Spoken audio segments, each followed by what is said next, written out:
Who would have ever guessed that the Israeli component of it would cause such rancor amongst the Democrat members of the House? Who would have guessed we would have such a discussion on the Republican side about trying to slow down Putin, the dictator in Russia, from taking over his neighbors? When would have a debate about a major infrastructure piece like the bridge in Baltimore going down? This is just a complicated set of times we're in, guys, but we have to get our work done, and I'm an eternal optimist, or I wouldn't be here. Right, and you do have a vote even if you aren't an appropriator or in leadership, Congressman, so it raises the question of what it is exactly you would be willing to use that vote for. Mike Johnson has suggested Ukraine aid could come to the floor in potentially a different form than what we saw in the Senate, for perhaps a loan instead of just outright aid, or perhaps using frozen Russian assets. What is it that you would support? What would Ukraine aid need to look like for you for it to get your vote? Well, I won't make the final decision, but whether it's a loan or outright money, as long as it addresses all our allies around the world, as long as we make sure our friends in Taiwan can purchase the resources they need, as long as we make sure the infrastructure in this country is functioning. You can't have a port of the magnitude of importance as Baltimore stay down for an extended period. That just creates chaos throughout the system. Whatever we come up with, but it has to factor all those pieces in. There's not much legislative session left in the 2024 legislative calendar. This is re-election season. This is presidential campaign year. So I would think that management on both sides of the building and both sides of the room will put all this together in whatever the ultimate form is, and it'll come to the floor. And remember, we may organize by Republican caucus and Democrat caucus, but as you noted a moment ago, every member has his or her own vote to cast on behalf of their constituents. Well, that's right. And you referred to one of your colleagues. I think you might have been referring to the gentlewoman from Georgia earlier. If the Speaker of the House pursues the path that you just outlined, including funding for Ukraine, will it get him fired? I think that's an issue that we'll have to decide when we get there. Will the trigger be pulled? Will the trigger be pulled, assuming we can pass the bill?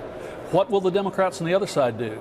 They had a lot of fun by supporting a handful of my colleagues in pitching out Speaker McCarthy. But we're now at a point in time where having fun, political gain, is not in the best interest of ourselves or our allies. They're going to have to be responsible too. The whole body elects the Speaker. The whole body has to make the decision about removing a Speaker. But as you point out, Congressman, 8 of your Republican conference colleagues did vote to oust McCarthy back in the fall. Do you think there would be 8 or even any more than just one single vote, Marjorie Taylor Greene, who would be willing to cast a vote like that again? Have you heard of anyone who is on her side when it comes to this question around a motion to vacate?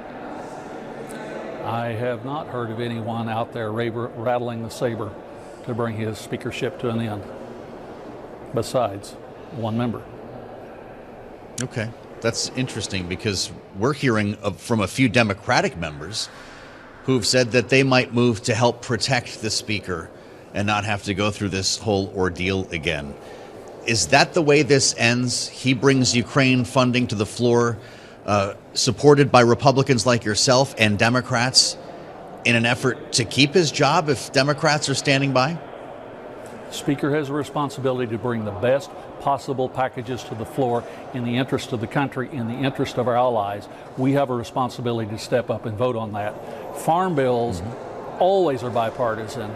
NDAAs are always bipartisan. The appropriation bills in normal times are always bipartisan. We just have to let the body work its will. I have faith in the body.